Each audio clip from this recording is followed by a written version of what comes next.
Assalamualaikum warahmatullahi wabarakatuh. Alhamdulillahirrabbilalamin. Allahumma sholli ala Sayyidina Muhammad wa ala ali Sayyidina Muhammad. Amma ba'du.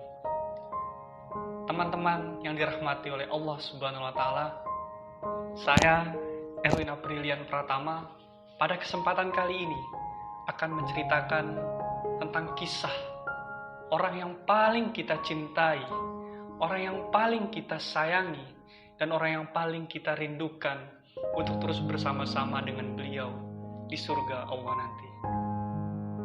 Kisah tersebut yaitu kisah masa kecil Nabi Muhammad SAW. Bagaimanakah kisah masa kecil Nabi Muhammad SAW? Nabi Muhammad SAW lahir pada tanggal 12 Rabiul Awal pada saat tahun gajah. Kenapa dinamakan tahun gajah? Karena pada saat itu ada seorang raja Yaman yang bernama Abraha yang sangat benci dengan Ka'bah dan Mekah. Karena Mekah dan Ka'bah membuat orang-orang berbondong-bondong untuk datang ke negeri tersebut. Mereka berkumpul untuk menyembah berhala-berhala di sana dan melakukan perdagangan-perdagangan yang sangat luar biasa. Itulah yang membuat Raja Abraham menjadi iri dan dengki dengan keadaan Mekah dan Ka'bah. Sehingga pada akhirnya Raja Abraham memanggil seluruh pasukan bergajah untuk menyerang Ka'bah, agar tidak ada orang-orang yang mau datang ke sana lagi. Ketika hendak menghancurkan Ka'bah, seperti yang dijelaskan dalam surah Al-Fil, datanglah burung-burung yang membawa batu-batu berisi api. Burung-burung tersebut menghancurkan seluruh pasukan bergajah, sehingga Raja Abraha dan seluruh pasukannya pun mati. Pada saat itu lahirlah Nabi Muhammad SAW.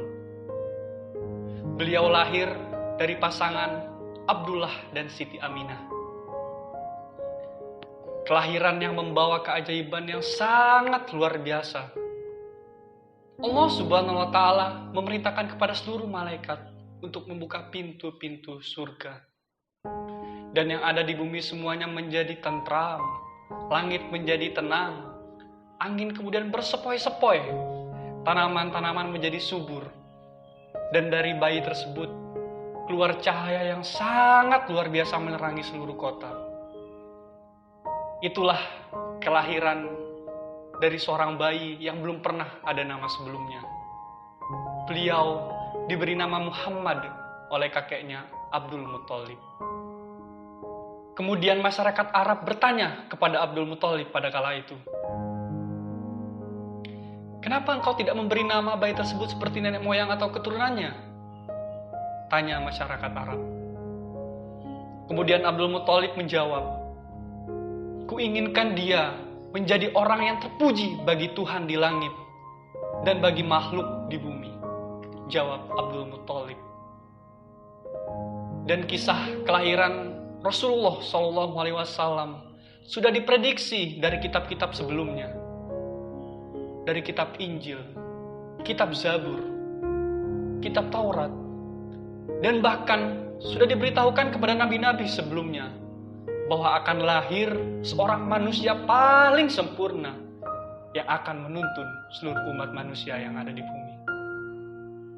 Nabi Muhammad SAW lahir dalam keadaan yatim. Karena sejak masa kandungan, ayahnya Abdullah telah meninggal dunia.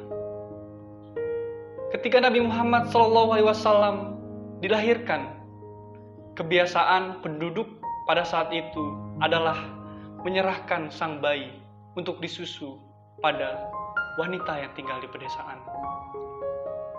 Pertama kali beliau disusui oleh wanita yang bernama Tuwaibah, namun hanya beberapa hari saja. Kemudian yang menjadi ibu susu baginda Rasulullah SAW selanjutnya adalah Halimah Tusa'diyah. Dan ternyata Halimah Tusa'diyah juga menyusui paman baginda Rasulullah SAW, yaitu Hamzah bin Abdul Muthalib.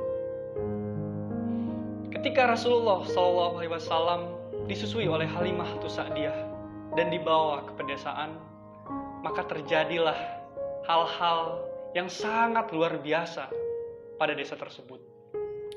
Tanah-tanah menjadi subur, ternak-ternak berkembang biak dengan sangat cepat. Halimah Tusa'diyah sangat mencintai Rasulullah SAW, bahkan sudah dianggap sebagai anaknya sendiri. Kemudian Nabi Muhammad SAW pun tumbuh menjadi anak yang cepat tanggap, bertalenta, dan jujur. Ia juga kerap membantu temannya yang kesusahan dan bersikap bersahaja. Dan pada saat berumur 4 tahun, terjadilah peristiwa yang sangat luar biasa kepada Rasulullah SAW. Ia didatangi oleh malaikat Jibril. Kemudian malaikat Jibril membelah dadanya dan dibersihkan jantungnya, kemudian mensucikannya. Semenjak kejadian itu, Halimah Tusa'diyah merasa khawatir dengan keadaan Rasulullah SAW, sehingga mengembalikannya kepada ibunya Siti Aminah. Nabi Muhammad SAW tinggal bersama ibunya sampai berusia 6 tahun. Namun pada saat usia 6 tahun, ibunya pun meninggal dunia. Ibunya meninggal pada saat pulang ziarah dari makam ayahnya Abdullah di kota Yastrib, atau sekarang yang lebih dikenal dengan kota Madinah. Kemudian Rasulullah SAW dirawat oleh kakeknya Abdul Muthalib, yang merupakan seorang pembesar di kalangan orang-orang Quraisy di Mekah. Dan pada saat berusia 8 tahun, Abdul Muthalib pun lagi-lagi meninggal dunia, sehingga Rasulullah akhirnya diasuh oleh pamannya yang bernama Abu Thalib. Abu Thalib sangat mencintai Rasulullah SAW, dan di bawah asuhannya Rasulullah belajar banyak hal, belajar bagaimana cara mengembala, dan belajar bagaimana caranya berdagang.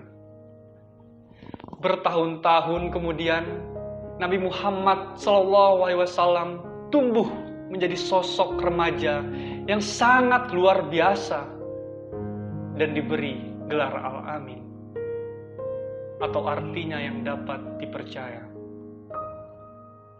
Begitulah kisah masa kecil Nabi Muhammad SAW dengan begitu banyak tanda-tanda keagungannya, dan menjadi manusia yang rahmatan lil alamin, menjadi rahmat bagi seluruh alam semesta. Semoga dari kisah ini kita bisa mengambil hikmah dan pelajarannya, dan menjadikan Rasulullah SAW sebagai suri tauladan.